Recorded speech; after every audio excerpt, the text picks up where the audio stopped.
I'm like, I didn't say Grenada. I said Grenada. Whoever says Grenada? I mean, that's so interesting. Is it white folks that say that? Because a lot of white folks, but not just white people. Yeah, because okay, yeah. I mean, I can't think of a moment where I've read that and said that looks like it says Grenada. Thank you, Catherine.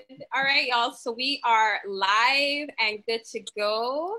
I just want to thank everyone and welcome folks to Capital Pride Speaker Series presented by Shopify, titled No Tea, No Shade, the Erasure of Black, Queer, and Trans Resistance in North America.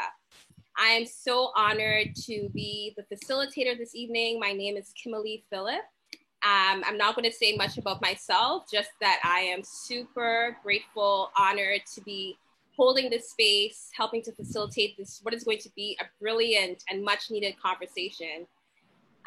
So I think it's important that I acknowledge the territories upon which I am currently situated.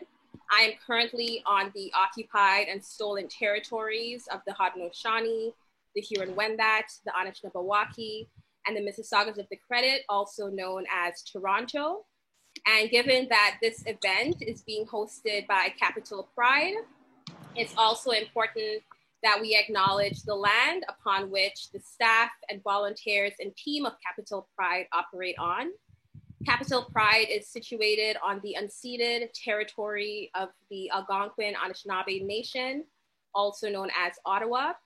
Capital Pride would like to extend their respect to all First Nations, Inuit, and Métis peoples for their valuable past and present contributions to this land. And Capital Pride would like to recognize and respect the cultural diversity that First Nations, Inuit, and Métis people bring to the city of Ottawa. So I just want to thank Capital Pride for inviting me to facilitate this conversation. And we're just going to move straight into it. And I'm going to introduce our fabulous, brilliant, bomb-ass speakers. So first we have Peppermint. For over 10 years, Peppermint has dominated New York audiences with her high energy, performance, and engaging personality. Peppermint has performed all over the world and has collected many honors. From her comedic microphone skills to her live singing performances of pop, Peppermint has an uncanny knack for connecting with a dedicated and eclectic audience. She has been featured on MTV's The Real World Brooklyn, Ugly Betty, and season 9 of RuPaul's Drag Race. She has also performed alongside Shaka Khan, Martha Wash, and Ultra Nate. Peppermint has helped to raise over $100,000 for the Human Rights Campaign, which included a large bid from Vanessa Williams. Peppermint is deeply involved in the fight against HIV/AIDS and is a participant in the MAC AIDS Fund and the HIV Vaccine Trials Network. Peppermint, thank you so much for joining us. Next, I'm going to introduce Jade Byward-Peake. Jade is an artist, organizer, and educator who is currently the Director of Advocacy and Community Care at Canada's first registered 2S LGBTQIA+ charity, Kind Space, located in Ottawa.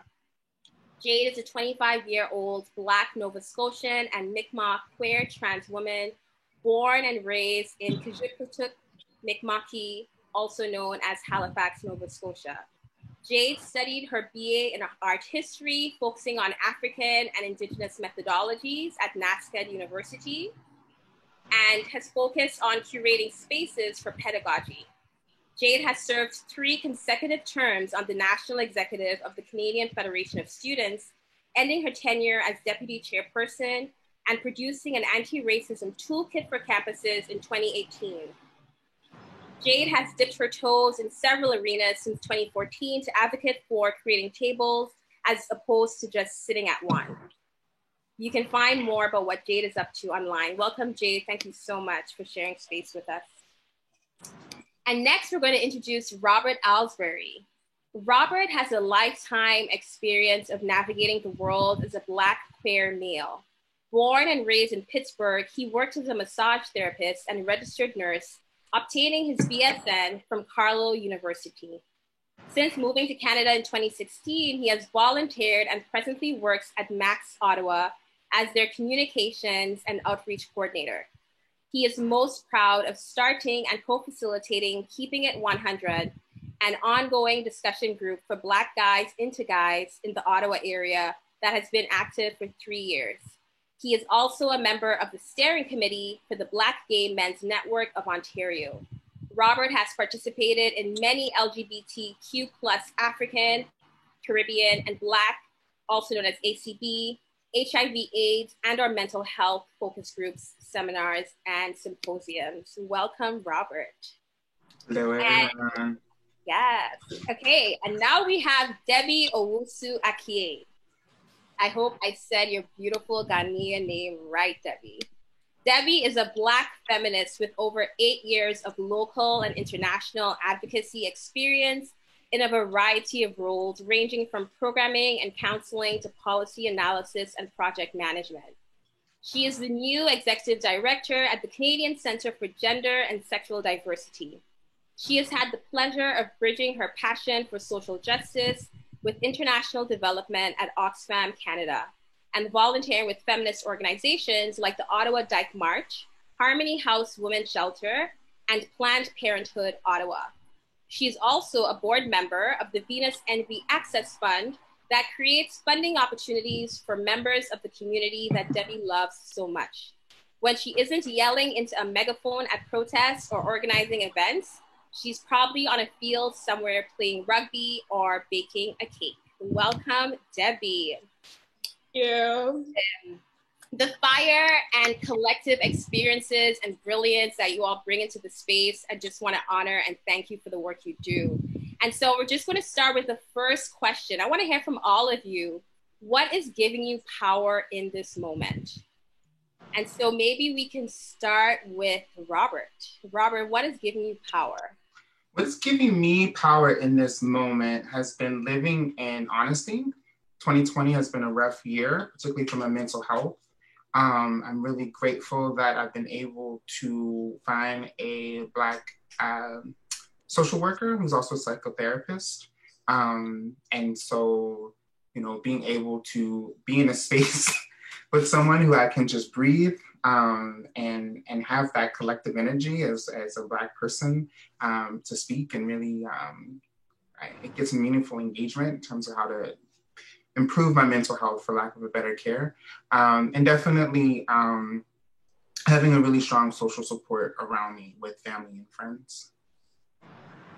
Thank you, Robert. This is the only time I'm actually going to call on people, but for the rest of the conversation, I know and trust that you'll all just jump in when needed.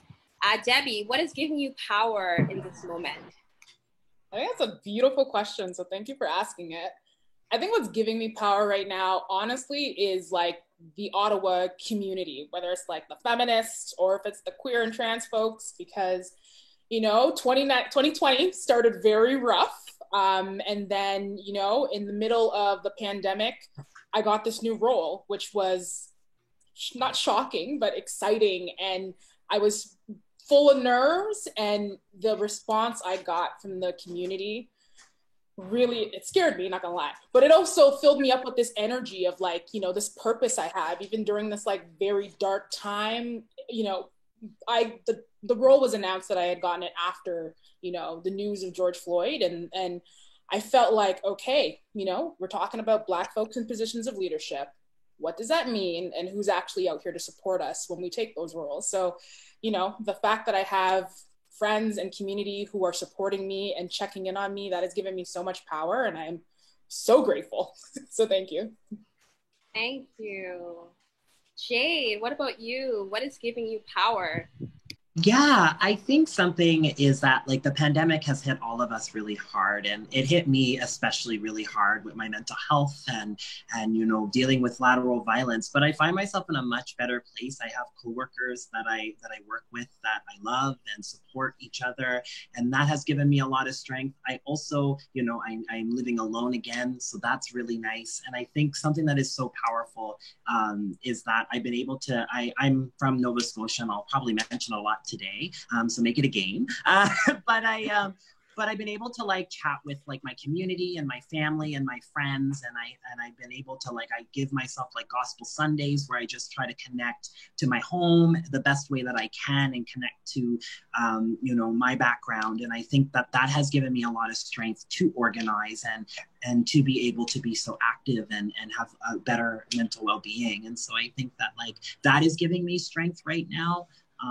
And I think for me as well, my community, I think that, you know, you're in a pandemic and you feel like there's nobody and you're isolated, and then there are people out there. So I've been very privileged and happy to have that. Thank you. Thank you so much.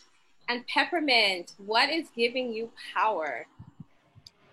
I have to second what everyone has said here, generally, like all of the things that relate to our community and self-empowerment, but also the added piece, which is certainly not central, but I definitely think an important piece when we're talking about change and moving forward, is the realization from all of the other people who might not be represented in the conversations that we're talking about, realizing that they have stake in changing and making a paradigm shift. And they're finally starting to take some accountability for those moments, you know?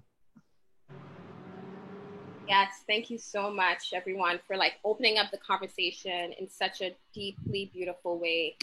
I'm going to invite Peppermint to start us off. And as I said, please just build on each other, respond to each other. The next question I wanted to ask you all, now the title of this conversation, this speaker series, is a bit scintillating. I'm sure many people are like, oh shit, no tea, no shade, I need to be there, right? But we also know that the erasure of Black, queer, and trans resistance has had very real, painful, and traumatic impacts on people's lives, collectively and individually. So I want you all to think about and to share with us, how do you understand and feel erasure in this context? Well, I think how things, in my opinion, I guess my response to that question, there's a today's response, and then there's my lifetime response. And so through most of my life, through most of my career, and a lot of things that I was involved in, there was certainly erasure of trans identities, and certainly definitely of Black trans identities. There was not really any effort to center or even listen to the experiences of people of color, period, through most of my life. So that's it. I mean, that's pretty much been my experience. And I guess to be slightly more specific, as an entertainer, going out and doing what it is that entertainers do and want to do, I've been met with a lot of resistance many times. I've seen trans women losing their jobs because they were trans. And I'm sure their Blackness definitely had something to do with it, but it was basically, oh, you know, in the context of doing drag, now that you've transitioned medically, we've got no more use for you, and you don't add value as a woman, as a trans woman, as a Black trans woman. So we're taking away your ability to earn money, which really relegates you to certain choices. We know what those may be. And then aside from that, going on, you know, auditions in the acting world. I went to school for acting, and my eye was set on the whole like living the actor's lifestyle in New York City, of getting up, going to your auditions, trying to make it on Broadway, trying to make it in a film or TV. And, you know, the roles were like this sort of like, you know, queer, this person, this identity that was like the thing, whether they were a drag queen or a trans person, it didn't matter. Whoever it was, their experiences are really, no matter who they are in a TV show. If you were in a TV show before 2010, you were a sex worker that was going to end up dead, and so it didn't matter to them whether that person was of trans experience, who that person was, just that they look like what we wanted them to look like, and we murder them. You know, and we don't ever get to hear what they go through, who they are, what they feel. And so in that, there was a lot of trans erasure because, and this isn't just my experience. I remember hearing, if anybody watched Disclosure recently, then would see that there have been trans women throughout the years who have been engaged in trying to get work as an actor and be told, oh, you don't look enough like a man, which is what we think that you should look like. So we're going to remove you from being able to work. And so that's just some very immediate examples of trans erasure in my life.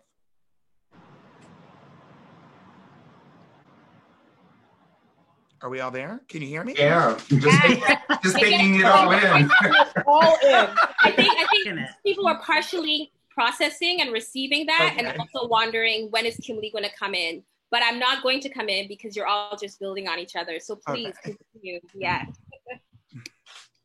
Does anybody else have experiences of that? I mean, that's very like, you know, look, I moved to New York and I'm an actor. And so most of my experiences and my life experiences, when I moved here when I was 18 and I kind of hit the ground and hustled that whole time. And so a lot of those things are really in the context of like performing and the theatrical world. But I'd like to know, like, just, you know, and it's very New York centric, which is where I am. But does anybody have you know, that type of experience? Like, what other type of erasure? Did you see that type of stuff, or did you experience that type of stuff? You know? Yeah. Jade, I'll go after you. You speak first. Are you sure? I'm positive. Oh, thanks, Robert. So for myself, I definitely feel those experiences, you know, growing up, and I will do the spiel now, in Nova Scotia, specifically looking at the ways in which many Black folks, Black women specifically, get abducted in human trafficking. And I'm going to open it up there, and specifically around my experiences within doing sex work when I was starting university and as I had come out during that time. And I think for my community specifically, which has its roots from both Jamaica and the United States, and as well as Ghana, primarily due to 4 migration routes that create the new ethnic group, which is African Nova Scotians. It's so particular to the way in which our community structures both intersect with the Canadian norms, but also intersect within our own cultural norms that we've preserved for 400 years on this land. And I think in that relationship, and that relationship is in the church. And I think for me, the erasure began there, around my community, not whiteness, not anything of that sort, but specifically about how I was supposed to move through the world as a Black man, and particularly short hair. I wanted the afro, you know, all these different sorts of things while I was discovering myself, but recognizing that's not the kind of man I want to be, you know, and also being very hyperactive and exploring and flamboyant. Oh, ADHD, you're not going to make it past grade 9. So there were already things that were, as someone who is already Black growing up in a community, you know, I was very supported or lucky to be part of my community, but primarily, besides, if it wasn't weekends, I was white. I was raised near with a bunch of kids who lived in white suburbs. I didn't grow up in a suburb, but that was the schools that we went to. And so my experiences of having to take on this role, and specifically these stereotypes of what a Black man should be, not only from my own community, but also to be able to navigate other people, I have completely erased who I was. And so I think for me, you know, and my own erasure is then undoing that and unpacking that and finding what that's like as an adult. So especially making not only so many mistakes, but trying to miss on the childhood that I had made. And I even now feel more limited. I usually make this joke where I have a white girl cell and her name is Judith and she loves to help people. And that persona became almost exactly who I am, but a way to navigate even the way that I dress. I'm you know, my gender expression is consistently always erased because I'm always having to move the world in a very specific way, especially in the professions and within, you know, the public or private sector, having to move it in and meet everyone else's expectations while I try to, you know, cover up my dysphoria or cover up my feelings, even though I've progressed to a point where I'm a pretty confident person. I'm a pretty confident Cancer. But, you know, but that personal struggle I think is something that has really rooted deep within my community. And while many of my parts of my community have adopted being very trans friendly and being very supportive of me, the erasure of my own exploration is my aunties being like, well, this is what a Black Nova Scotian woman is supposed to look like. This is what a Black Nova Scotian needs to do. This is what you need to do. If you're going to be a woman, you have these expectations, right? And my expectation is trying to, get some money, so I'm giving a man a hand job and trying to make some extra cash. And these are the things I don't tell my mom. These are the things that I don't tell my family members because, having to, being kicked out of the house, being homeless, trying to find things, and then also trying to have a career within this neoliberal disaster that we live in. These are the steps that I've put myself in danger. And these are the ways that I had been lightly guided to move, just like, sitting in a guidance counselor's office being like, oh yes, I want to go to university. And they're like, people like you do better in community college. There's tons of African Nova Scotians who do good there, and so the intersections between being Black and trans are just, these are just the ways that it is. So for me, definitely, and especially in the professional field where you have to sound so professional, and and especially getting into policy and analyzing and doing that kind of work, you start to learn those speaks and then or that language, and then Judith and that code switching happens. I at least that's for me. So it's both an interpersonal, both a systemic thing, but it really began with my own community and what it means to be Black in their version or within mine in the youths. That's true. That's real. Yeah. Oh, we coming out heavy hitting. I love it. I love it. Another drink. I know. Let me have a little sip.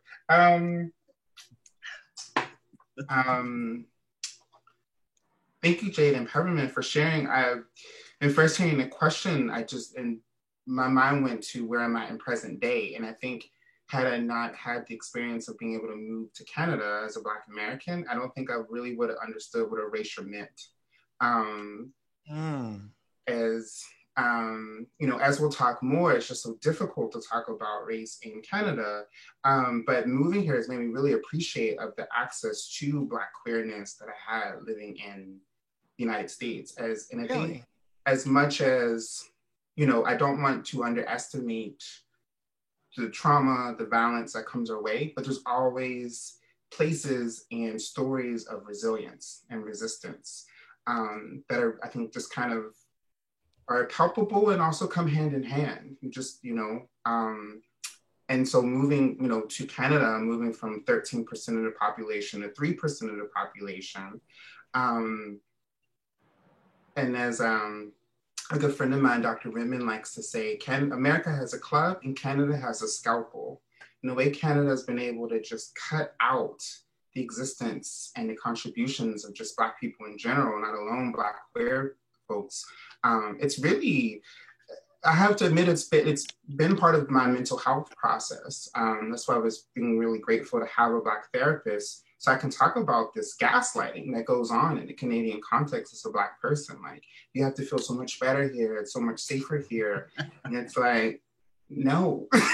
Anti-Black racism is still anti-Black racism. Black trans women are still being murdered, but Canada doesn't even bother to keep racial statistics for us to really have a gauge on what that's like.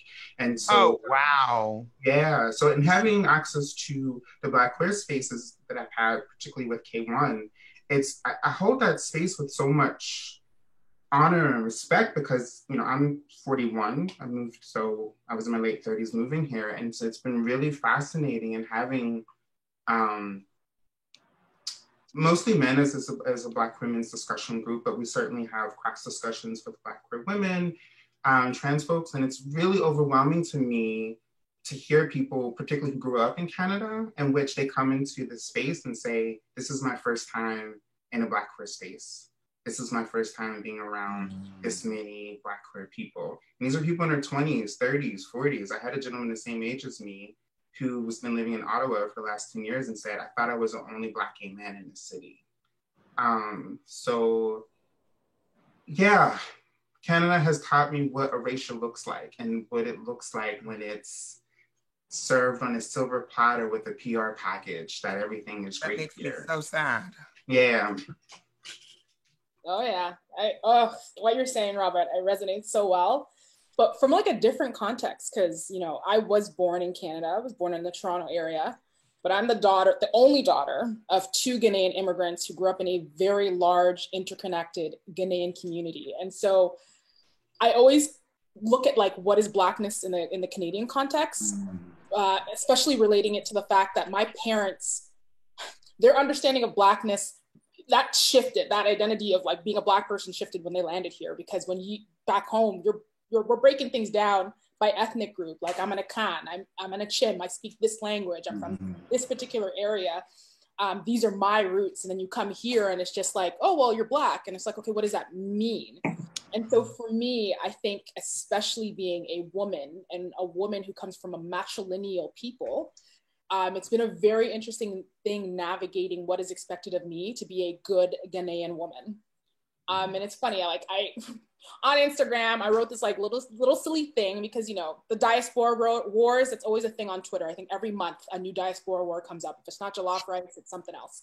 And in this particular case, I brought up something because, you know, I am a queer woman, a lesbian, depending on who you ask, and I'm very proud of that. But you know, I've now embodied a femme identity where 10 years ago I was the butchest of butches. Like I still play rugby. That is, you know, that could be both. But this idea of like what an African woman is supposed to be, and it's like you're both strong and submissive at the same time, and it's just like, what is that? Like, how does that dichotomy even work?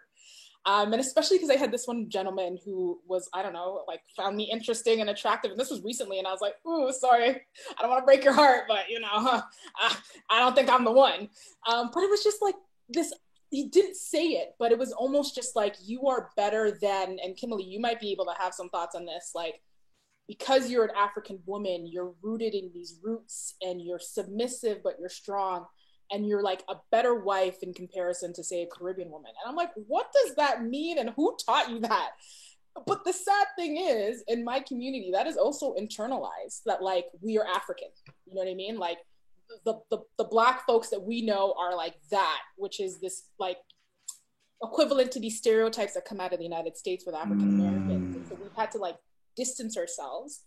But where it becomes gendered is these like pressures that are put onto us. And all my life have resisted that, in being a tomboy and resisting cooking with my mom in the kitchen. She'd be like, cook with me. And I'd say, no, I'm going to watch football with my dad.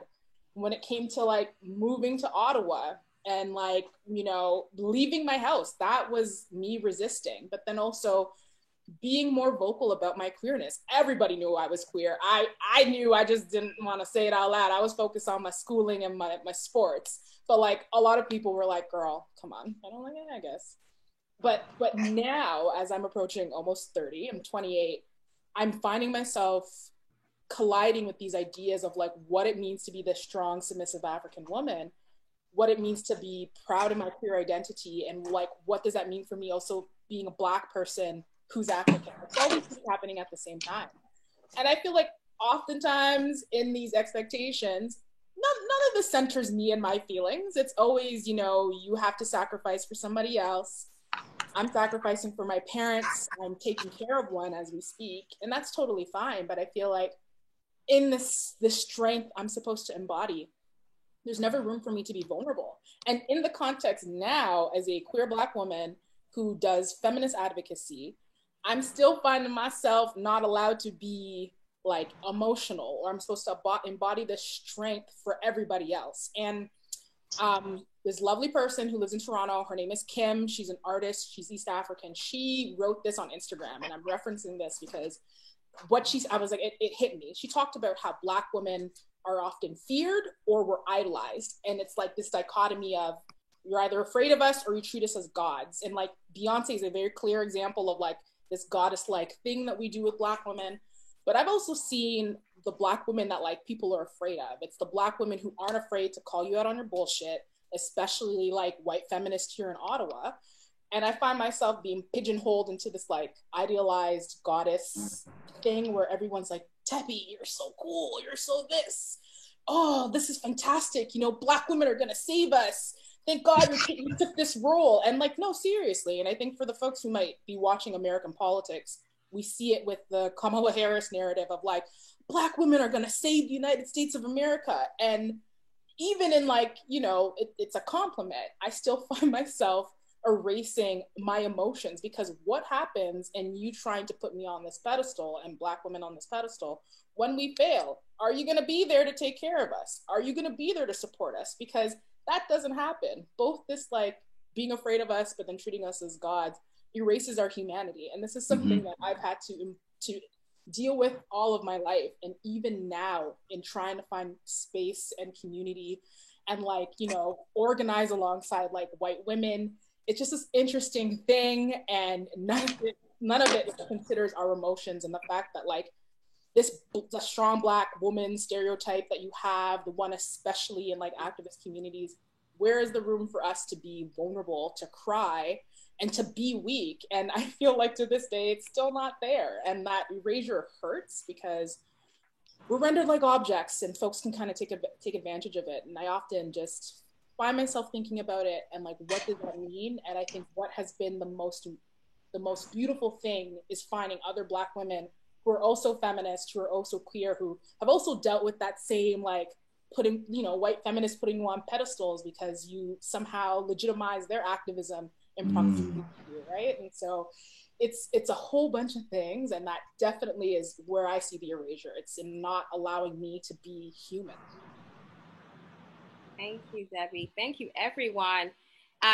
You actually started touching on the next question I was going to ask you, which is around what your Blackness looks like, recognizing that there are just so many dynamic multiplicities of Blackness. Even just on this panel, we have a range of Black folks who represent different geographical, different cultural, different spiritual and religious abilities, historical stories and narratives. And I think you started talking about your understanding and embodiment of Blackness as it very much connects to other identities you experience and erasure. So what I'll do is I'll move to the next question, but feel free if you want to add anything more specifically around how you understand your Blackness, feel free to do that. But the next question I wanted to ask, you know, everybody and their nen is talking about the Black Lives Movement, and like on a lot of calls, like meetings, you know, the way it's phrased is, you know, given, you know, the Black Lives Movement, and like that's where it sits, as though that embodies all of the violence and trauma we're experiencing. But considering that everybody and the nen want to now talk about BLM, which is, like, I want you to also talk to us and to reflect on what are the possible implications for Black communities, given this seemingly new interest in our lives.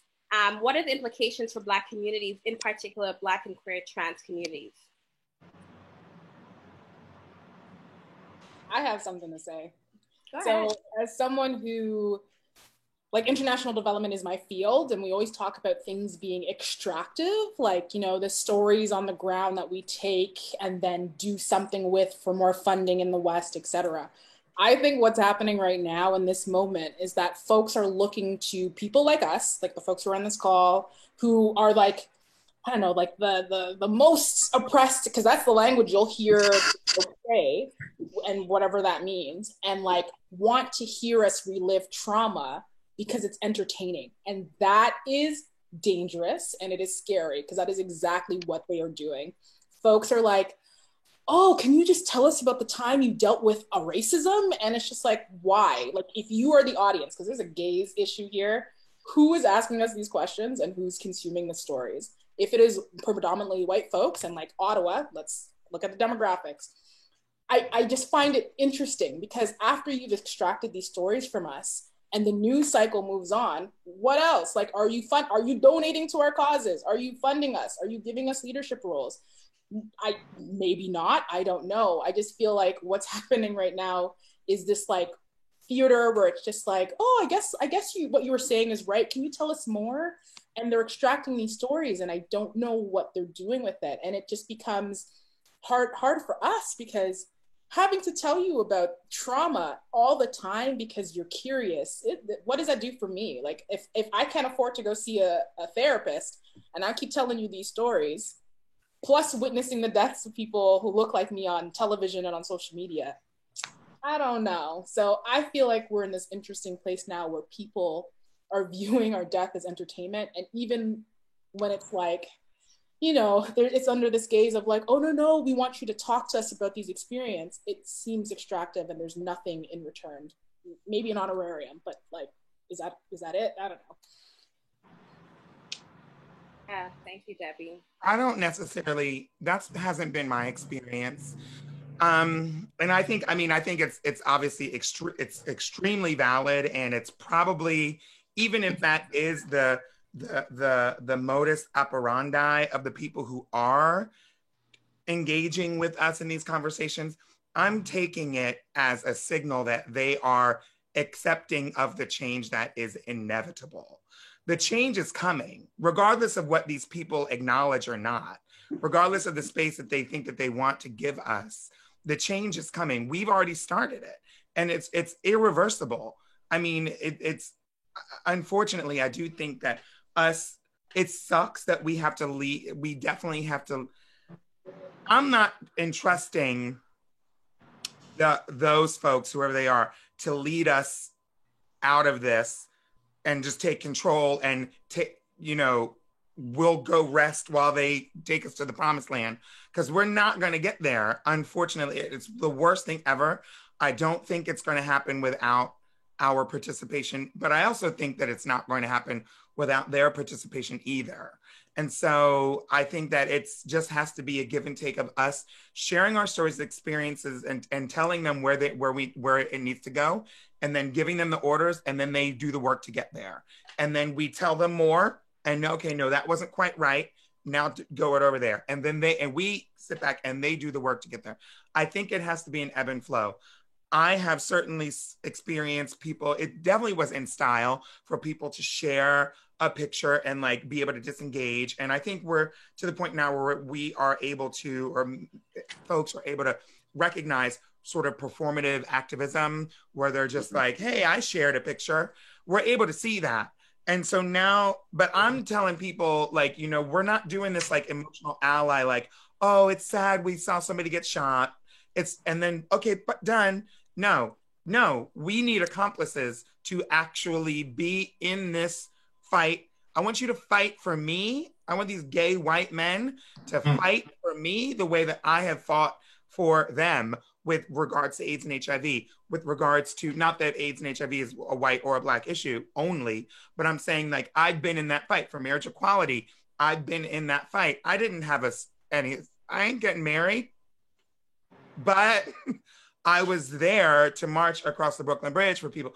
And so I think that we have to hold them accountable, and the door is open. It's just like one door, and the door is open. And they can be like, oh, we're just peeking in and now we're leaving. No, we're going to grab your ass and drag you through the door. And so the door's open, you're coming. And if you don't realize that you're coming, you're going to be like, ow, what's that feeling? That's us dragging you through the door of racial equality and everything else that we're trying to get to. And so we're not allowing these people that think that they're in control to stay in control. We're just allowing them to let us in and give us space to talk about this so that we can inform them that their lives have been changed and they're either with the program or they're not, but it's changing. I love that. Hear you on the accomplice thing, especially because I think that's where my issue is, where it's just like, folks think they're an ally just because they've heard your story and they want to squeeze it out of you, and then like that's it. I need accomplices, and I've said this before in the context of like the patriarchy, and I'll say it in this context too.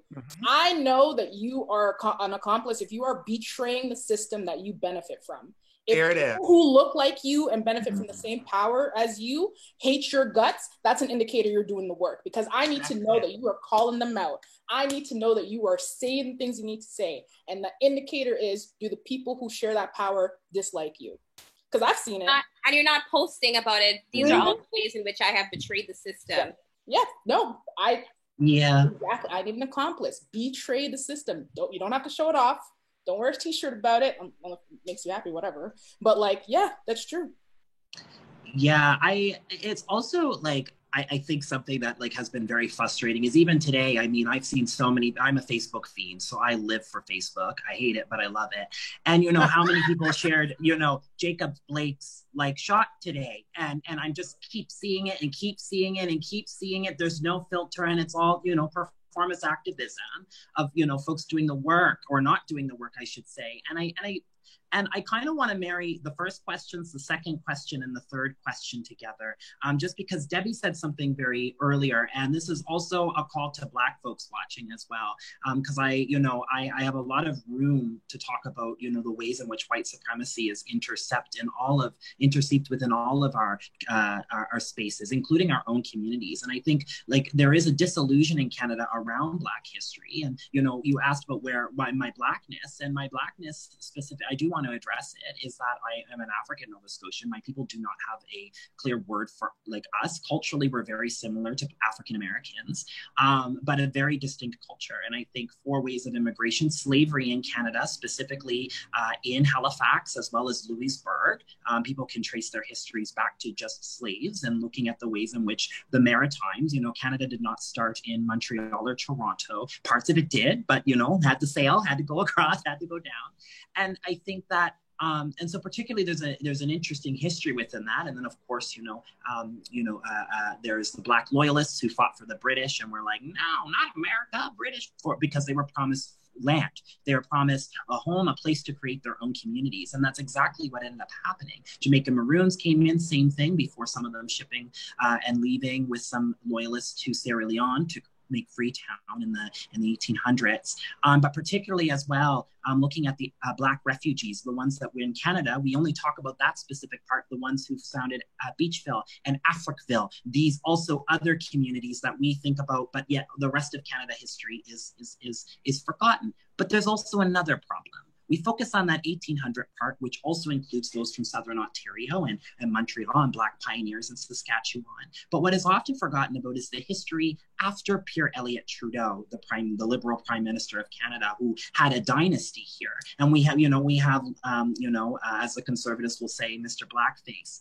And but the issue is that the history after the 1960s and the Multicultural Act, and the way in which Black people were exploited, Black women specifically within the domestic industries for servitude of Black people in Toronto, and looking at the way in which Black Toronto was created and was on the backs of Black women, and specifically looking at the queer community specifically. I can look at Nova Scotia and the Black queer community due to those specific things. You know, Robert mentioned it earlier about the first time going to, hearing those people. I had to come to Ontario to experience that.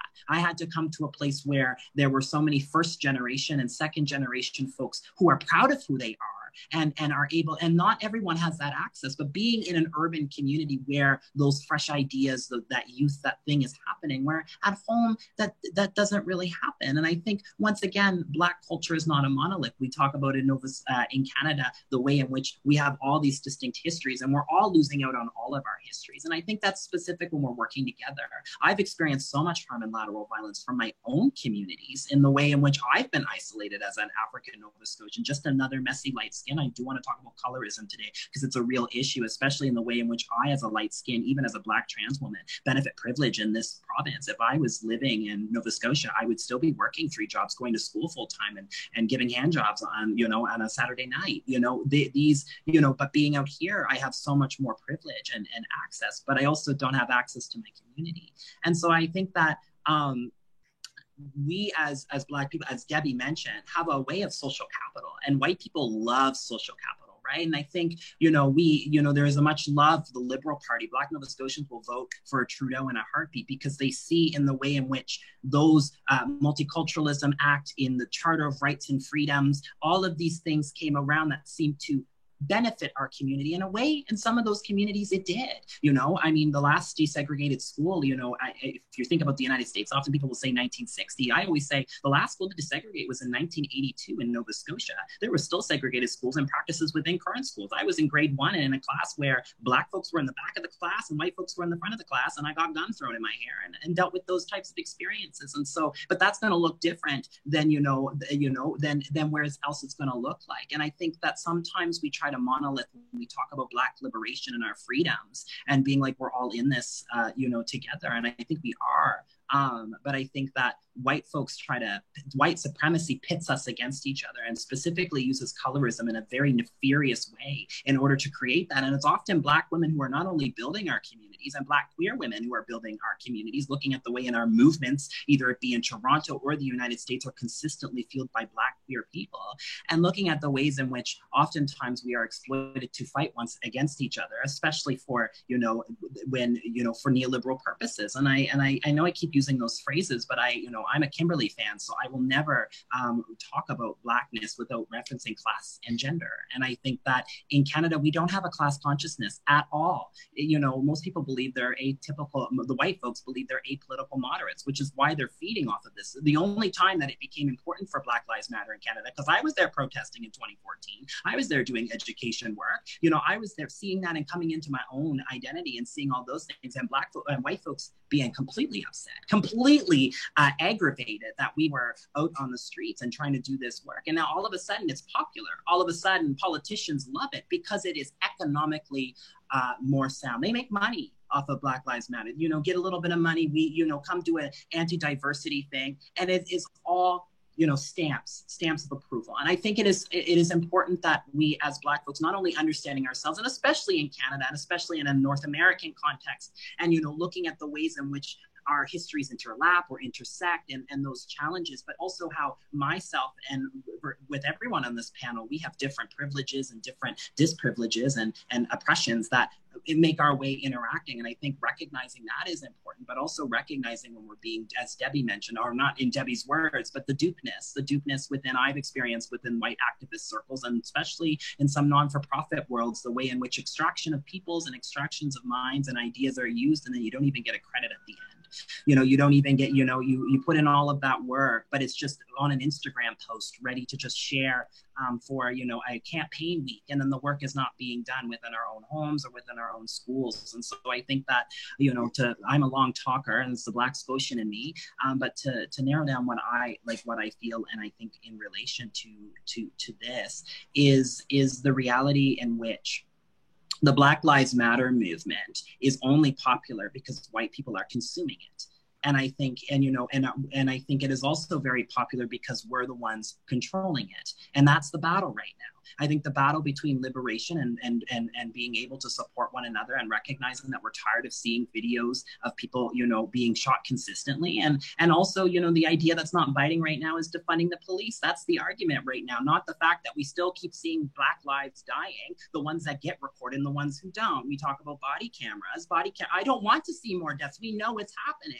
You know, I know family members who've been shot and dead. I know family members, you know, I say this all the time. I'm like, you know, when I meet folks from Toronto that are like, there's Black people in Nova Scotia. I'm like, yeah, we are in Nova Scotia, and we're still in the crack epidemic. You know, we are still dealing with the issues that have not been resolved from the 80s and the 90s, and reeling from that and turning to our church services and getting on the ground and connecting with that. So not only do we not know our own histories, but recognizing that, I think it is important for, you know, I think Black institutions, Black knowledge sharing, Black love, Black community care is the thing that's powering this movement. And I think asking white folks to do the work, I think Peppermint is right, where there is a way in which we need to get folks to move, and specifically move in the way in which we want to.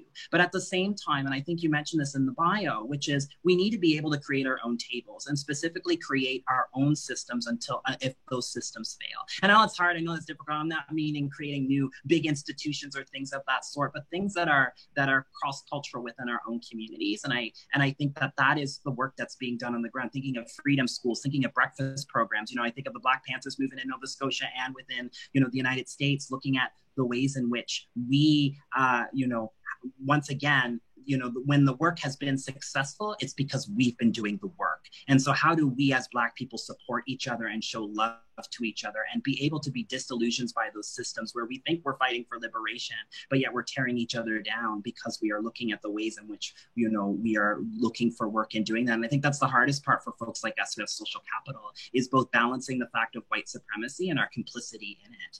And, you know, and I think once again, one more thing, I think is also, if we're talking about Black liberation and freedoms on this land and looking at how we as people who are here, I say arrivants because, you know, we can participate in settler colonialism, but our people, many of our people arrived here either through contemporarily, through violent dispossession and being forced economically by the Western states that have colonized the continent and the islands, or looking at the way in which, you know, folks were moved. But that work also has to be done with Indigenous folks on the mind as well, because any liberation for us, you know, we also are displaced Indigenous peoples, and we have to recognize Indigenous peoples here. And that work is a very difficult conversation, especially with anti-Blackness within Indigenous communities, is different where else.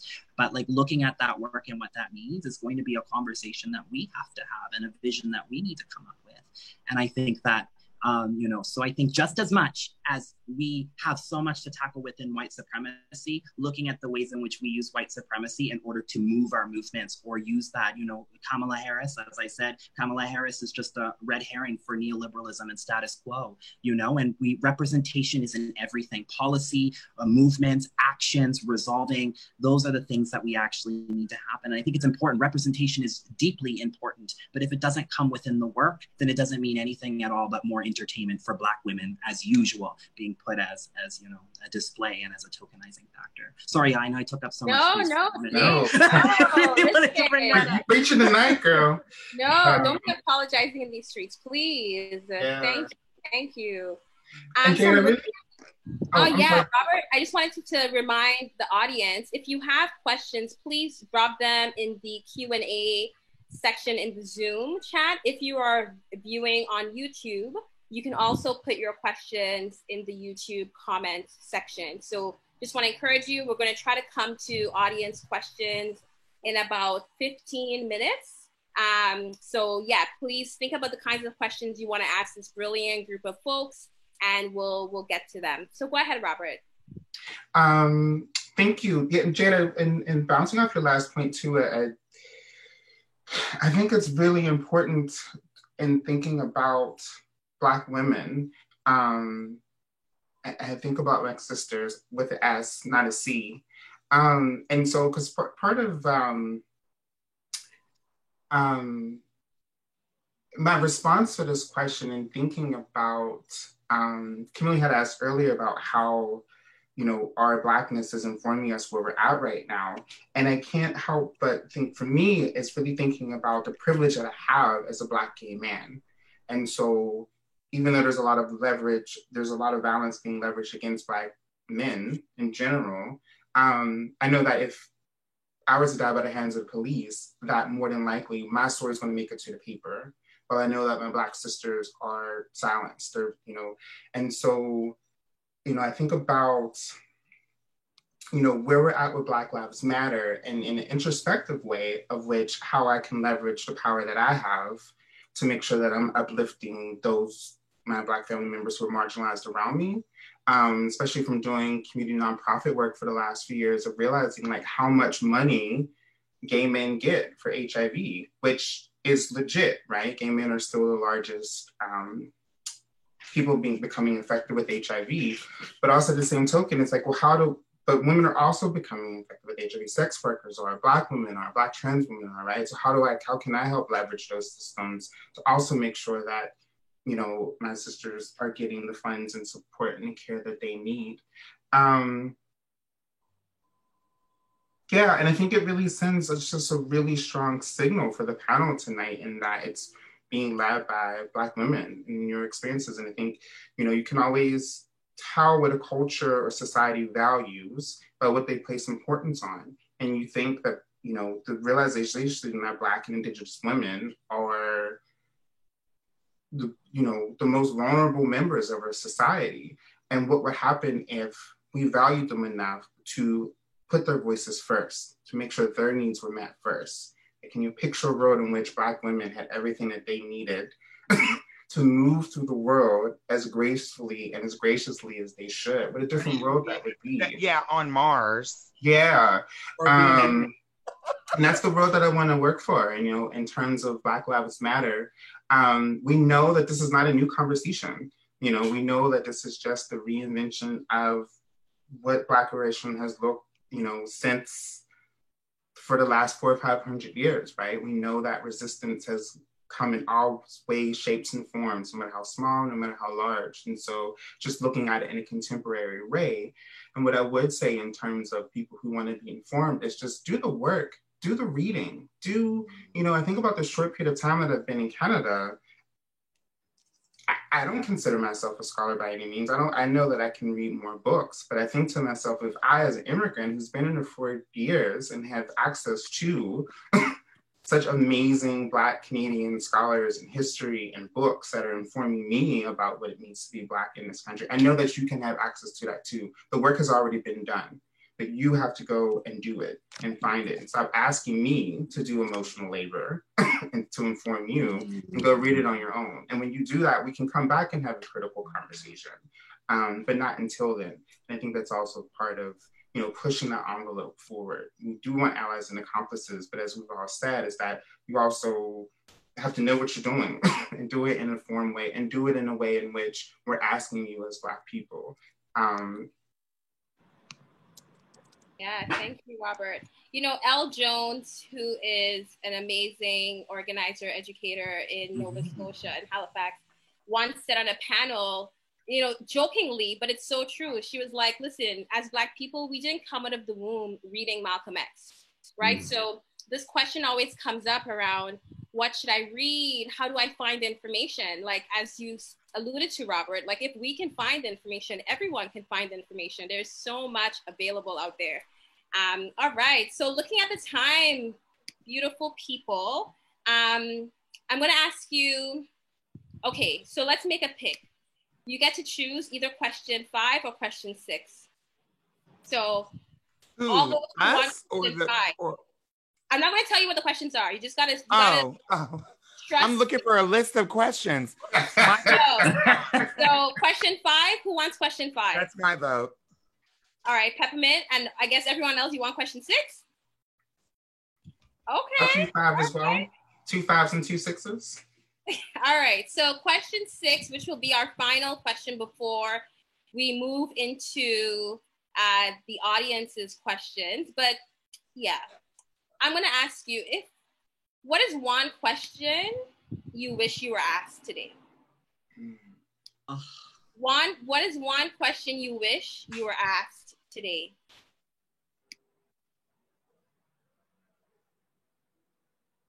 I can hear the Jeopardy theme music in the background. Ooh, that's a tough one.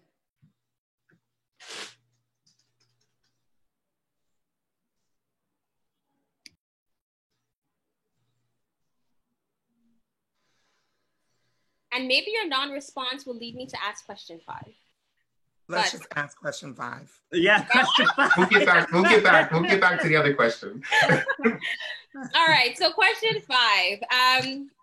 I felt that it was almost impossible to not ask this question, particularly given the topic of today's speaker series.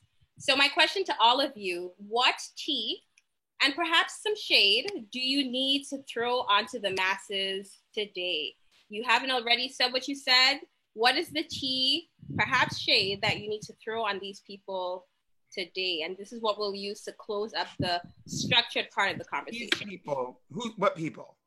All the people listening in. People who might be watching this 2 years from now. What do you think people need to hear? What is the tea you need to I think I'll go. I think the gauntlet has definitely been thrown down in terms of the conversations about Blackness and queerness. And so I want to kind of turn I don't know the dichotomy and the makeup of who's listening. I imagine it's a bunch of white folks based on how you all have been talking, since everyone who's Black in Canada is in this room. But I would say, I think one thing that's important in terms of trans identities, definitely Black trans identities, but all trans identities, is the removal of the stigma around our lovers and partners, whoever they are, whoever they may be. I think the sort of the mission, just as Debbie was saying, the mission of, you know, the work and the onus has been put on Black women to do to save us. Think people talk about Black trans folks as if we're just like, we exist in a vacuum and we're just, you know, that's who we are, without any other connection to any of the other, you know, sort of without any sense of intersectionality. But one thing that's really important is the stigma surrounding those who are romantically interested in us. There really isn't much room for people to see us as potential viable partners, potential viable people that they want to hold the hands on the street, or potential future lovers or partners that they want to introduce to their family. It's just a Black trans person, and then, you know, separate.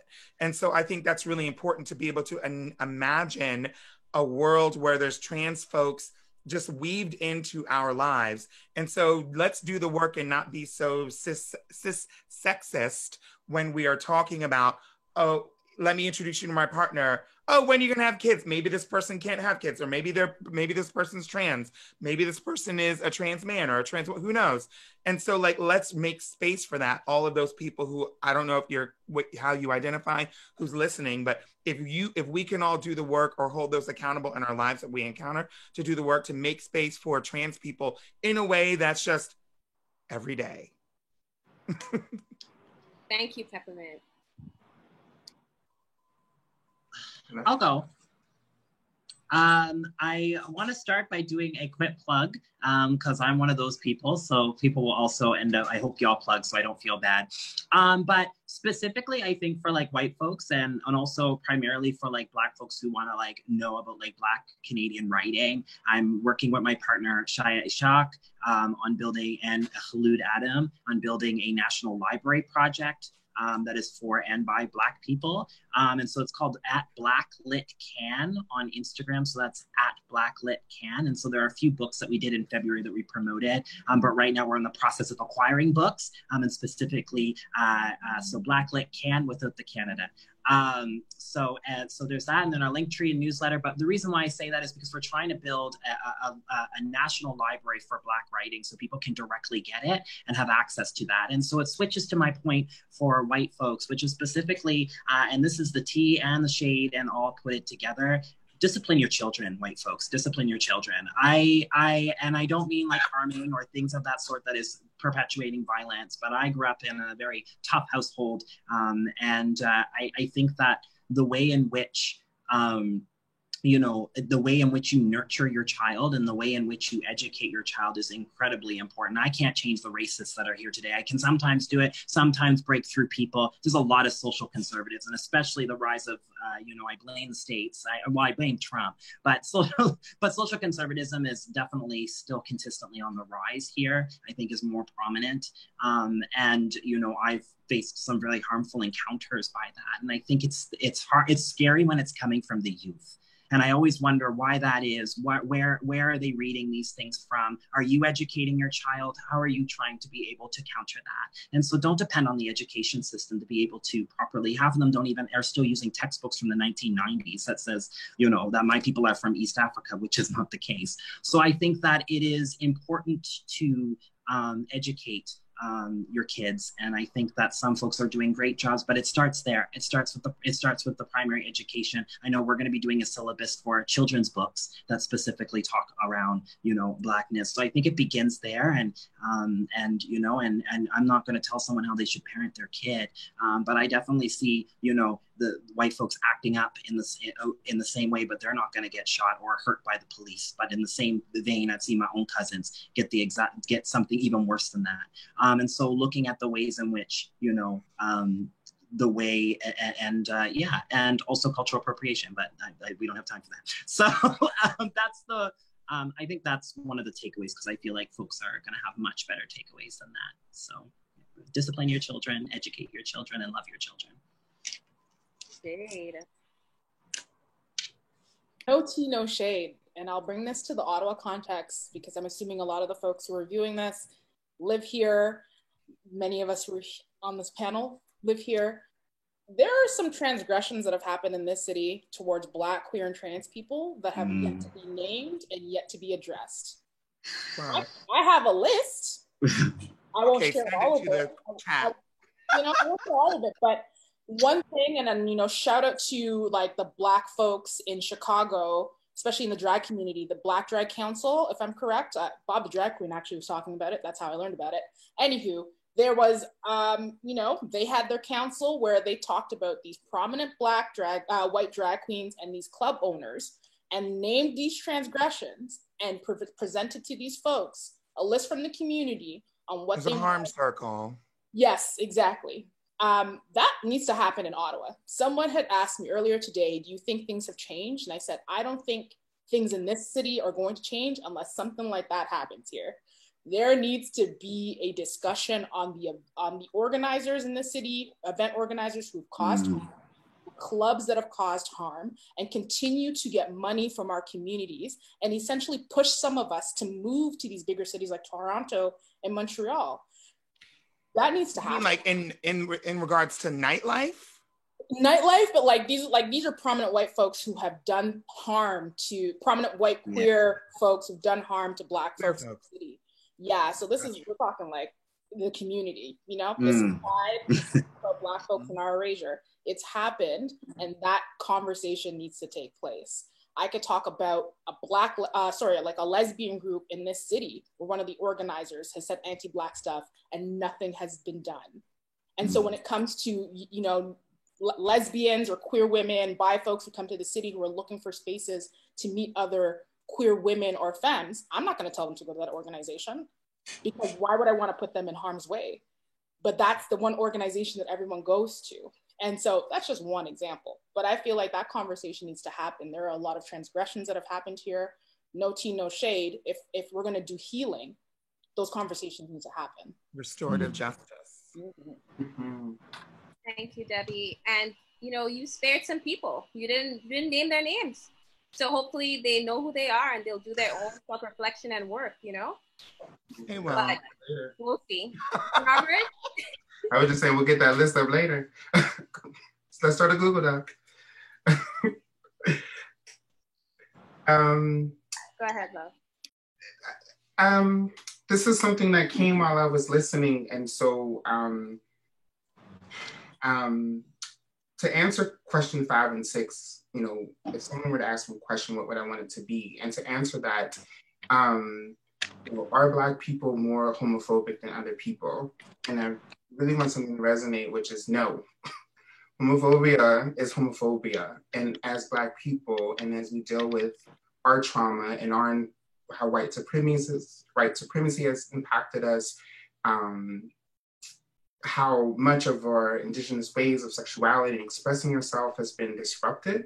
Homophobia may look or shape different than it does in other communities.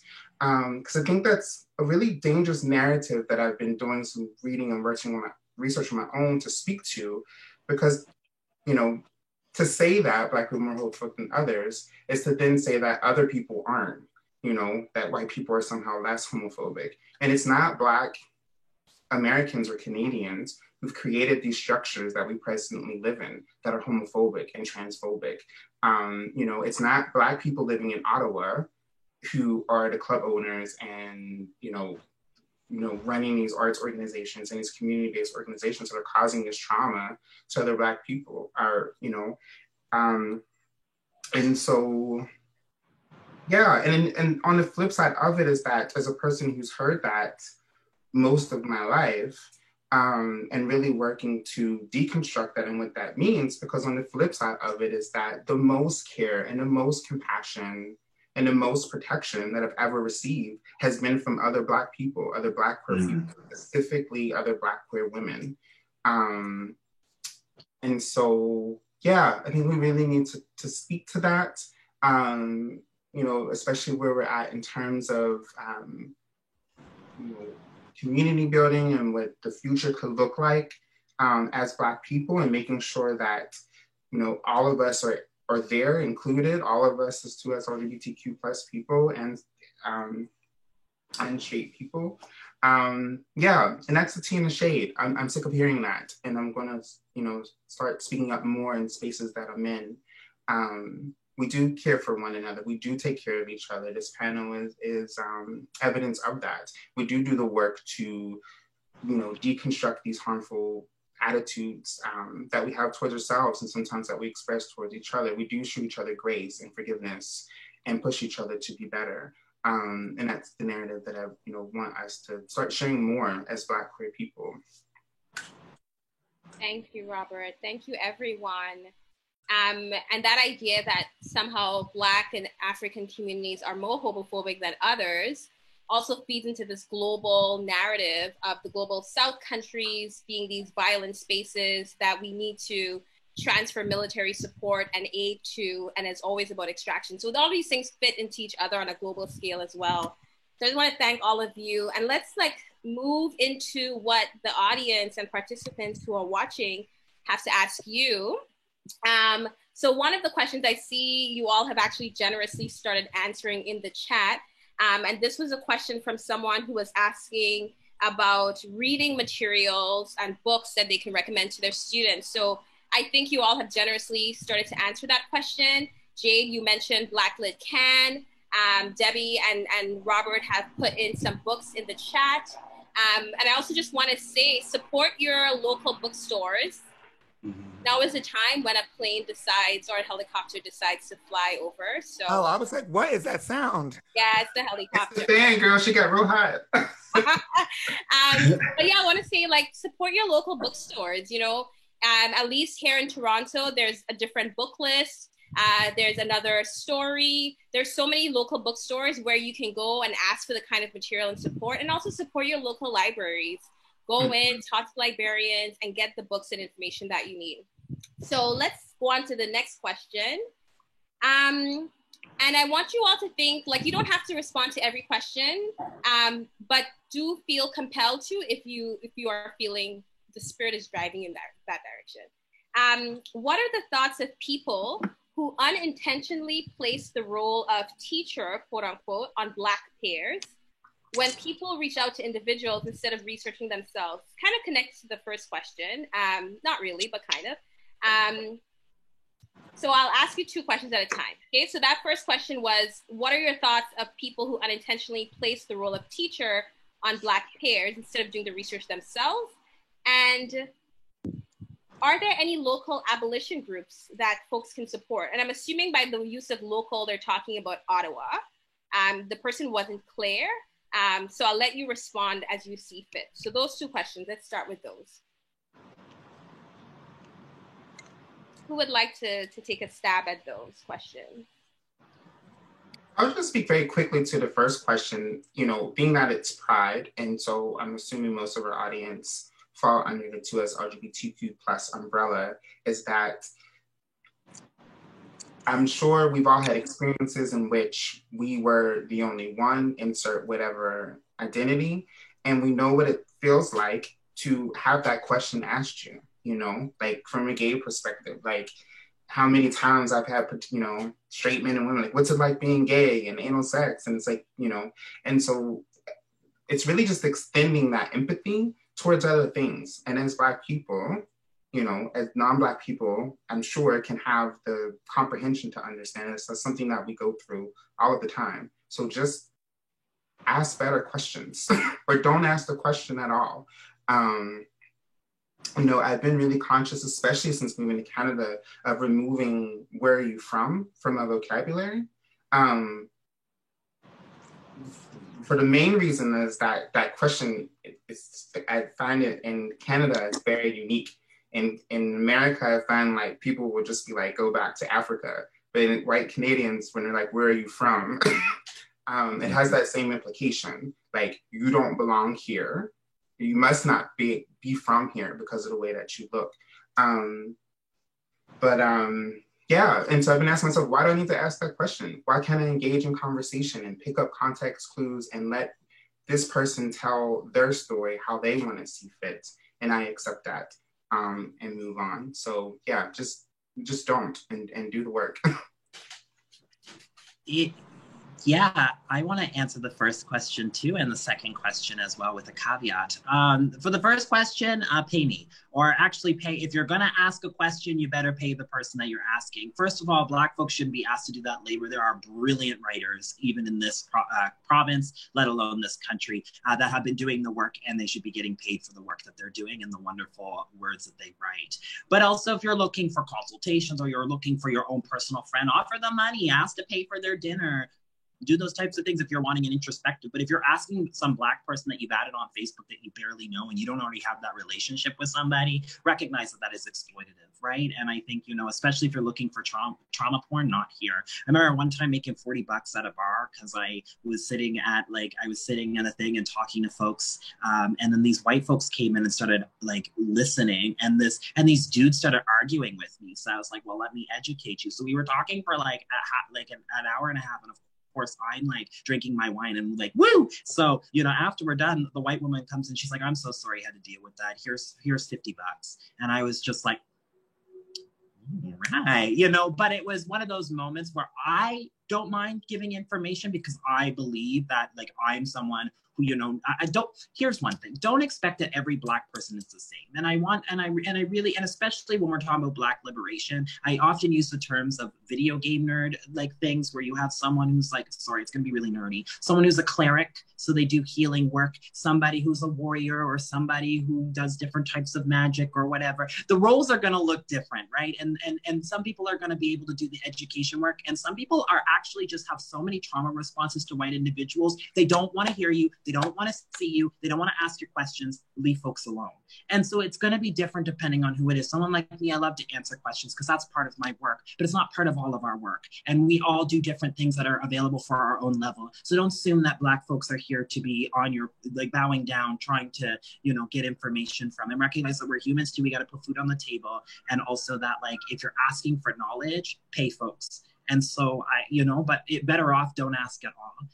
Only if you really trust that person and believe that that person would help answer your questions. But don't bombard them. I've seen the text receipts. Now, for recognizing folks, and as I said, I have my own personal gripes with some individuals who lead it, but I would say the Ottawa Black Diaspora Coalition, and look at the work that they're doing when they're doing it. Folks, I've seen those folks. I've only been in Ottawa for about 2 years now, so that is the caveat. So I don't know every organization that is doing the work, and I've experienced my own harm from part of the Black community here. So I've taken a step back away from everything to kind of heal and rediscover myself and my placement and how my role here in Ottawa, because this is not my home. I'm not from here, and I'm also a light skin. So what does that look like to let alone organize versus, you know, being trans and trans misogyny? But I digress. But I would go with the Ottawa Black Diaspora Coalition. I don't know if Debbie probably knows probably a lot more. And then some of the work that comes out of my organization, Kind Space, we do things in events and things like that. But specifically around the radical work, it depends on what you're looking for. If you're looking for education or if you're looking for direct action. But people are tired. Black folks in the city are really tired. And it's a very, not diplomatic city, but very, what's that word that people use? It's a federal town, you know, full of bureaucrats. There we go. It's a very bureaucratic city, so it drains your energy, right? So yeah, I would keep the lookout for them, and I know Debbie would probably have a lot more than I do. Thanks, Jade. To answer the first question, I think Jade really hit the nail on the head in terms that it really all depends. Not all Black people are the same, are gonna have the patience, the energy, or the care to even answer a question like that. Like, I can speak for myself. I am a very patient person to my own detriment. And so these are questions that I would be okay answering, depending on obviously who's asking. If it was a stranger on the street, no way. But if it's someone I have a relationship with, I would be, you know, if I had the time, of course, I'd be able to kind of answer those questions or even direct you to the people who have been doing the work. Because I think that's also an important thing for us as other Black people to do, is to shout out the folks in our communities who have been putting that work, and that's, you know, their main source of income. In terms of like other organizations, the Black Ottawa Diaspora Group, the one that you mentioned, Jade, is one of them. But for folks who are looking specifically for abolitionist work in the city of Ottawa, it's CPEP, so the Criminalization and Pacification Project. They have been doing phenomenal education work the last few weeks. They've been doing protests outside of the jail that I believe is in Innis Road in the East End, and they're phenomenal. If you're looking for maybe connection to other resources education-wise, the OPERTs, so they're based in the universities, one at Carleton and one at the University of Ottawa. They might be able to also provide some additional information on abolition work. But they're also like really dope individuals who've been doing their own personal advocacy who, you know, if I can ask them permission first, I can kind of share their names and their socials and can kind of connect with them offline. Likewise. Yeah, thank you. Okay, so, and also, how could I forget 2 local bookstores? Thanks for putting it in the chat, Debbie. Venus Envy in Ottawa, as well as Octopus Books, 2 really dope, important spaces that you should support. Okay, so the next question that we have in the Zoom chat, what of arts organizations and well-meaning, again in quotes, white-led groups? So I guess the question is like, what about arts organizations and well-meaning white-led groups who put Black people on their boards or in inclusion working groups, but without having done any anti-racism work or education themselves? It's frustrating to watch it happen decade after decade. So that was more of a comment. And there's a follow-up question from someone else that I feel like is a bit connected, sort of. How can Pride celebrations, and maybe you can expand it to how can organizations be a better space or more inclusive for Black trans folks? So I'll leave that with you all to simmer and think about. Well, I think that it's really difficult. Like we are in here in North America, and look, the European colonists have left their mark. And so it's really difficult for us to have really radical change in a lot of these systems, again, without these folks' participation. And so I believe that by the same token, leaving it up to them just to kind of do it on their own time, I think we're gonna be waiting another 400 years. And so, you know, we have to lead them, unfortunately, and and this kind of goes back, I didn't answer the last section of questions, but like, I think, you know, kind of in line with what Robert was saying, and with everyone was saying, we're all like, we in the room are obviously happy to, you know, to answer people's questions. We're speakers, that's pretty obvious. But I definitely know that there's a lot of Black folks and a lot of queer folks who have been the educators, as Robert was saying, for our families, for people we know, for our stupid cousin, whoever. And so, and the questions are rarely like during the seminar. The questions are always when you're like trying to have dinner, or when you're at the thing, you know, like at the grocery store, whatever. Like they're at the most inopportune, most time wasting moment. But that's just life. You know, we're either going to do it or we're not. And everyone doesn't have to do it. Luckily, like in order for the change to happen, you have the people that are the communicators. You have the people that are actually out on the street. You have the people that are in that law office. So when all of our asses get arrested, they're the ones at the courthouse. You have everybody doing their different jobs, kind of like Debbie was saying. And so some people can't do it, won't do it, are unable to do it. And then other people will pick up the slack where they can, and hopefully we'll switch off. And so I think that we need to have that mentality just across the board. When it comes to white folks in power, using their privilege or access to, for the benefit of this movement or this idea or individual people of color or queer people, whoever, I think it's really essential that they understand that they need to, you know, I think the most crucial places that the change needs to happen are clearly the places where there isn't as much diversity. And so it's kind of difficult, like, you know, it's not going to happen at the Black folks club. We know, we're having the conversation. It's at the white folks thing, the boardroom where none of us are at. And so, you know, we just have to, hopefully someone will put start putting Black folks onto the board, onto the thing. And if they, again, they may not have a history of doing, you know, sort of restorative work to dismantle racism within the confines of their lives or their organizations. But we are like these destroyers now. If you hire me on your board, honey, I'm going to reorganize you. That's it.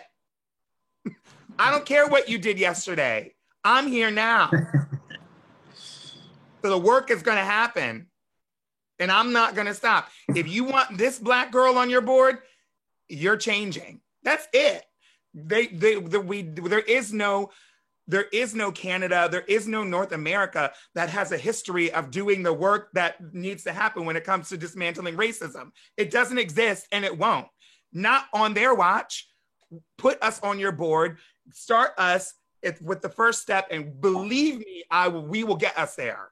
And you're coming. That's it.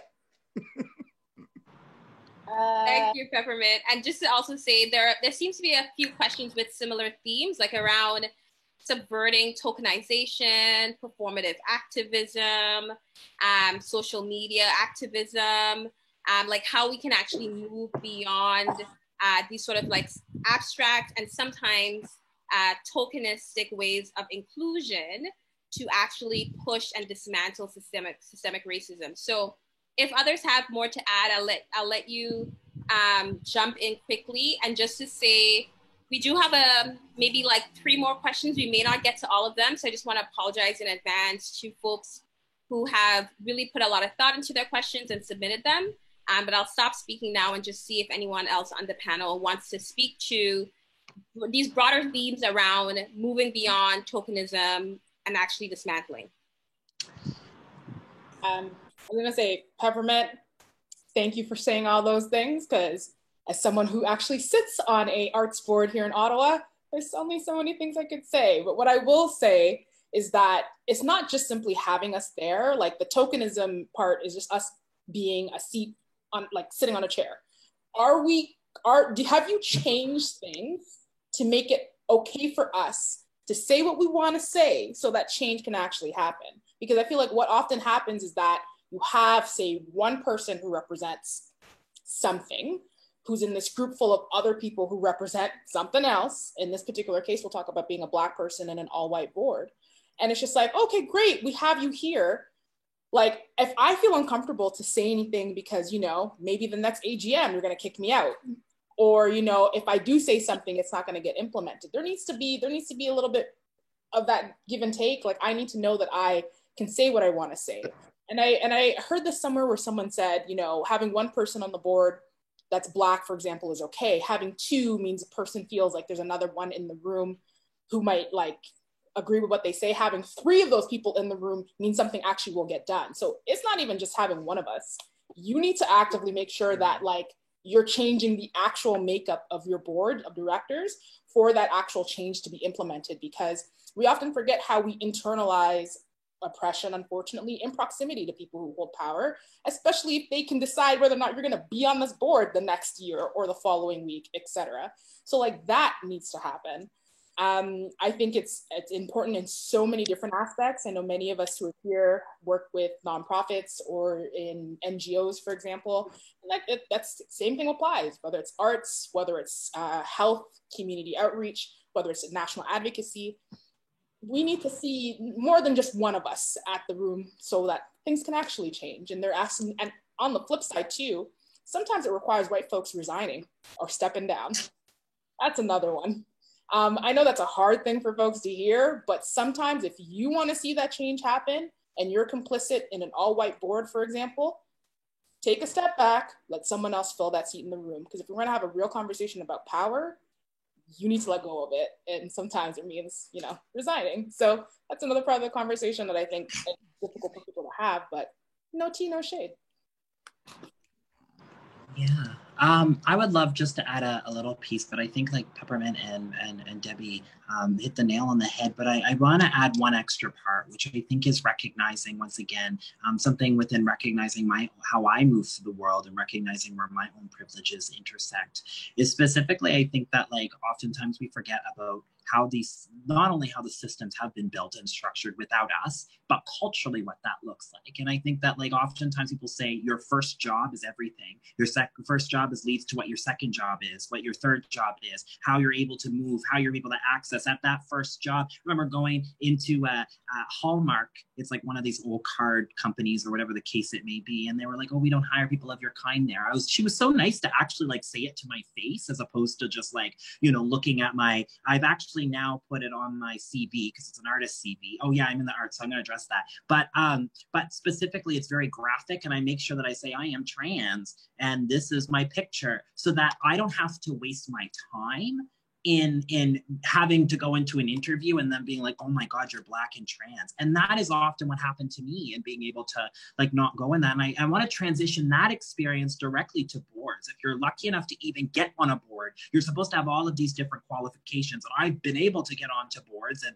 things like that, and recognizing where it's just like that table was not built with me in mind. It was not built for my type of art. It was not your institution. It was either to take my people's art or to extract it and have a white curator move it, and not actually have Black people leading our own cultural narratives or the things, not even within our own art practice, within our histories, but also recognizing, you know, our own contemporary art practice. Because I don't always want to, once again, like, you know, my art practice and performance art does lead into drama, but once again, not all of, some of us just want to paint, you know, beautiful pictures of flowers and want to be seen. And I think for me, it's been a lot harder in Ottawa to get into the arts community here, but it's hard to get into almost any community in Ottawa, because everyone is, besides the community that I know and folks on this panel, folks can be a little stuffy and there's a lot of protectionism.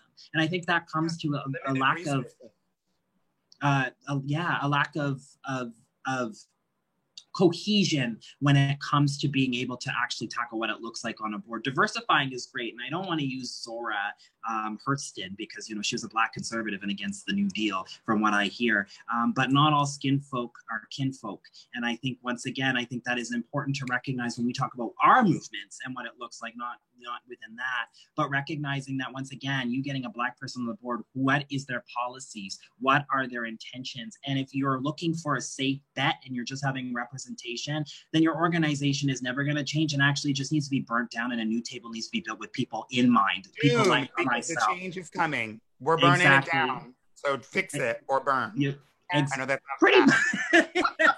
I just also want to like lift up an amazing Black Caribbean feminist who I adore, Alyssa Trox, who works at the University of Toronto, and she resigned from the Massey College over the appointment of Margaret Wente, who is a known racist, ... And one of the things Alyssa said in her letter, which I think speaks to a lot of what you all shared, is when you are the only Black person in that room, you cannot afford to doze off for 10 seconds, because the level of responsibility that you assume to have to constantly intervene, interject, you cannot trust that other people around the board will do that. And then the moment you doze off, because we are so tired as shit, is when a decision is made, like appointing Margaret Wente, and then you are told, oh shit, but you were at that meeting, right? So this level of responsibility that we feel, and also to say that things like board recruitment happen in such nepotistic ways, and we tend to reach out to the people we already know. And so I think part of increasing participation is also recruiting people who you don't typically reach out to. And I think that's just a small part of increasing representation. So I just also want to leave with this question by Emily in the chat, in the Q&A. It's one of the, I don't think anyone has asked a question like this, so I just want to end with this one. How have you navigated relationships with your family when they are the ones that are erasing your queerness? I grew up in a family where there were never outright homophobic statements made by my family. But now when I'm in situations with my partner, there are undertones from family, especially around children. where it feels like they're trying to not acknowledge that, yes, this family member is gay and that they are dating another woman. So question around how you navigate families. I know that's a potentially hard question, but I think it's a really important one. While people are thinking, I can definitely finish off with, or at least my part, with my experience with my family. And I don't normally talk about my family because it's a very complicated history, and specifically even larger and within my own childhood. But for me, my experience within my family is I have more of a Black social conservative side of my family. And my family is also multicultural. I'm Ilnu, I'm Mi'kmaq, I'm Black, and I also have white family members as well. And I also have, but primarily Black folks are my family. And then I also have a part of my family that I met much later in my life that are not. They're very progressive Black people. However, they were also left in the 1960s and were like partially raised in Montreal in the 1970s, and then in Toronto and in Sudbury. And so their love, my aunts in that way, is really supporting. When I came out, I had met them when I was already out. I've been out for about 9 years now. So, that was really lovely and really helped me into my, my early teens or late teens and early 20s. Although my parents were very, very, I had to tell my mom originally, because I identify as pansexual and demisexual at the same time. But at that point, I was only really attracted to cis men. And thought I was gay, that whole yada, yada, yada. And then I had to tell my mom, and she just couldn't understand. She's like, oh, but your brother was feminine, trying to come up with excuses, right? And my mom was very homophobic. I was going to come out as trans years before, but she started making fun of someone who was Oprah, and this man had transitioned and his wife was on the thingy, and my mom made all these things. And of course, my mom's paternal family are also very transphobic. They don't understand. They're either very, Christian. I'm Christian as well, but they're very, they're either 7 days Adventists, or they're really, and my uncle at a funeral was just like, looked me up and down and was just like, all right, good luck with life kind of deal. And that's the kind of attitude that I get from my family. Cold, there are some closer who love me and support me on my mom's side for sure. But my mom, I had to tell her I was a lesbian for her to understand I was trans. She was like, oh, because she couldn't understand gender or what it was. And she'd rather me be gay than for me to be trans. And that was very much of like, you better not go out with a dress with me. I don't want to be seen with you. But also, despite my, my macroaggressions and my childhood upbringing and the hard parts about that I won't get into because we could be here all day, she was a lot more supportive, even in her intolerance and then slowly tolerance to acceptance. I saw her go through that, and I had to use humor and transphobic humor at the early part of my transition to then discredit that and move my mind. It wasn't really transphobic and homophobic, but it was more just like, extroverting, hyperactivating my femininity in a way to make my mother laugh. So, and move it through that way. And I don't recommend that for everybody. I mean, my mom, once again, it is a difference.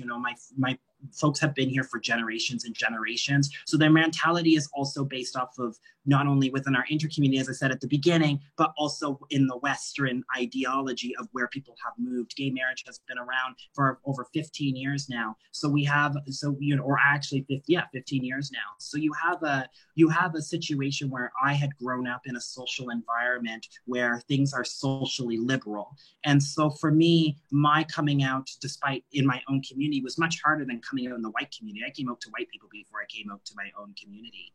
And that was only due to the fact that my mom, and I was worried about, necessarily the kind of backlash that I would receive. And actually, since being in my adulthood and being able to talk with my family, I'm very supported by my African Nova Scotian community. And there are some folks that don't care and aren't into it. And fuck that. Oh, pardon me. I think this is supposed to be family friendly, but I don't care. They can screw off. I love my family and the family that love me. And I'm fortunate to have that and have a family that does care. But that's not like that for anybody. And so I think that coming out process, I think that was the question. I'm sorry, I'm having a migraine because I haven't drank water. No, that was great. But yeah, essentially it's, it is, I had to use humor. I had to close my mouth. I had to bite my lip for many different things, and just hold out that process to get them to come around. Because I was also at the point where I was just like, at some point I was like, I'm giving you 5 years, and if you're not using my pronouns, you're not using my name, and you don't care,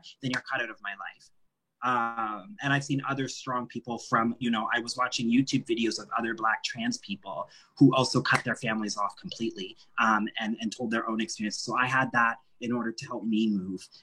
So early YouTube was definitely a space where I was able to find ways to navigate to my family. But once again, all families are very different. And I was lucky, once again, while my mom's like, my great aunt and everybody else are kind of more conservative on that. My mom, as a Christian, she's not a practicing Christian. So it was easier for her to be able to move that. Not saying that Christianity is inherently homophobic, because I got lots of good Christians in my family, including myself. So. Thank you so much. I'd like to... No, I was going to say go Peppermint. I'm going to get mine in too. I'm going to be quick. I think the family, when we're especially talking about someone who's queer or trans, the family has to transition. You grew up in one set of ideas, and then they have to transition. So we have to it was important for me to allow my family time to transition. Yes, I was frustrated. Yes, I was misgendered, but I just had to deal with it. And just like Jade said, bite my tongue. So I had to allow my family transition. While I allowed my family time to transition, it allowed me time to go out and build my chosen family, the people that I wanted to be around, the people that I knew would be understand where I was coming from. That gave me the 6 months, 2 years, however long it took for me to build this family that I'm still very close with years and years later, the chosen family who understand me 100%.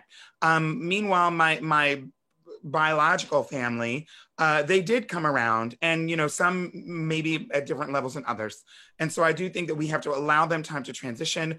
And one of the things that I really understood, and maybe people understand, is when I moved here when I moved to New York City to be an actor, I was studying and I was really proud of myself. I got on like a little independent thing, and then I done like a reading and stuff like that. All this stuff in the acting world that, means nothing to your family. When you move away to go to acting school, and I would imagine when you move away to med school, your family only will clap when they know you're a doctor. Your family will only deal in milestones. What? Oh, you're on Broadway? Good. Nothing else matters. That reading you did, the student film, I don't know what it is. Nothing cares. Nobody.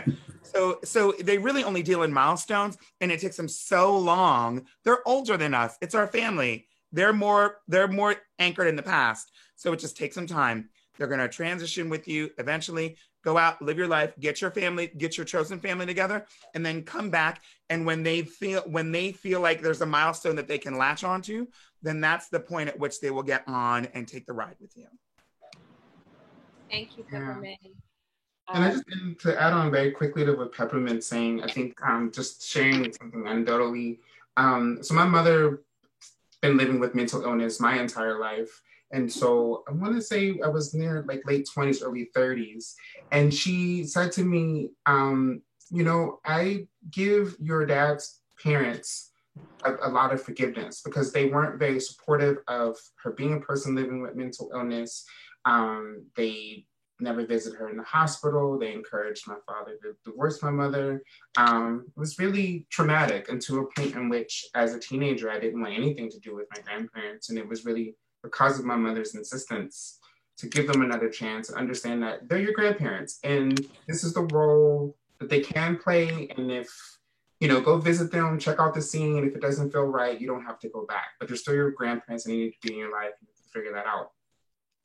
And to say that when my mother said to me, I kind of get it now, because now that I have a son who's older, I wouldn't want you to be with someone who was sick or living with an illness. And that's something that I've had to address with myself. And just giving that in terms of growth, if that our parents, our family members, or as Peppermint said, are growing with us. And when they certainly have expectations for us as, a majority of parents are heterosexual and, have ways of being in the world. And when they have us as children, they certainly have expectations of us. And in that transition, right, when we decide to come into our own and be our full truth, which is sometimes opposite of what is expected of us.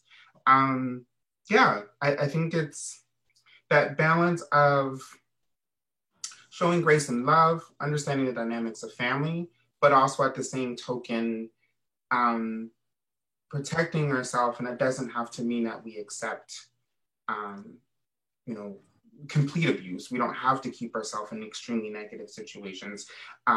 We can find ways to navigate and get what we need and move into a chosen family. And that's one of the wonderful things about, I think, being queer, is that I think that we more than anyone have the most amazing chosen families to give us love and support.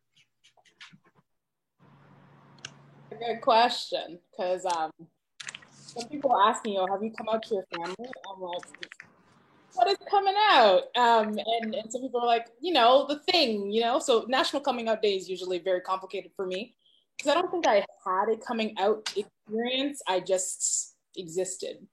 Unfortunately, I'm navigating with, you know, I mentioned this, the being a strong African woman thing, but then also where submissiveness and being closer to culture comes in. Unfortunately, in my case, it's the aunties who tend to be the biggest gatekeepers of the patriarchy, and they tend to be the most vocal on like what is expected of you as a woman.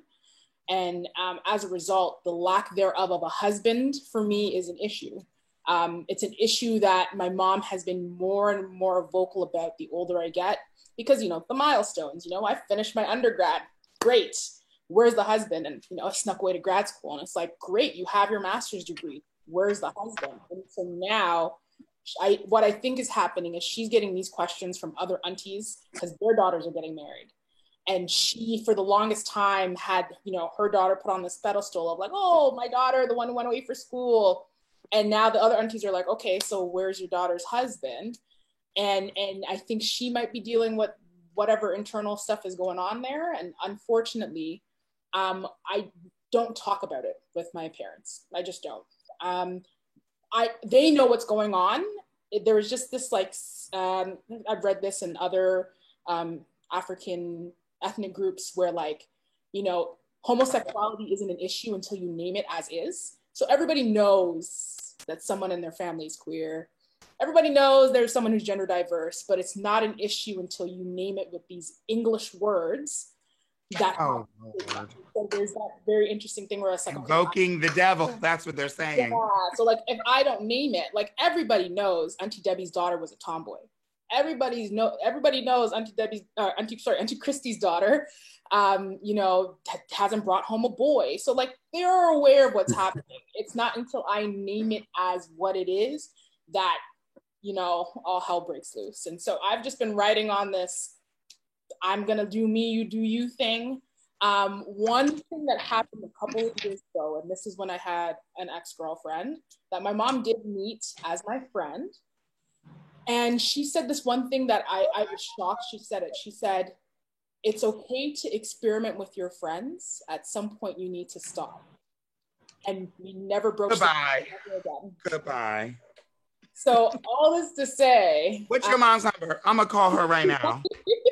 What's the number? All this to say, there's these very interesting nuances that like exist within our community, and especially where tradition comes in. And if it wasn't for my brothers, like, shout out to them, you know, they're still Black men who thought that they got to be homophobic. And my little one, bless his soul, he is probably the most progressive. My older brother, totally understanding, uses humor and little jokes here and there, very similar to what the question was talking about, but like these little jabs.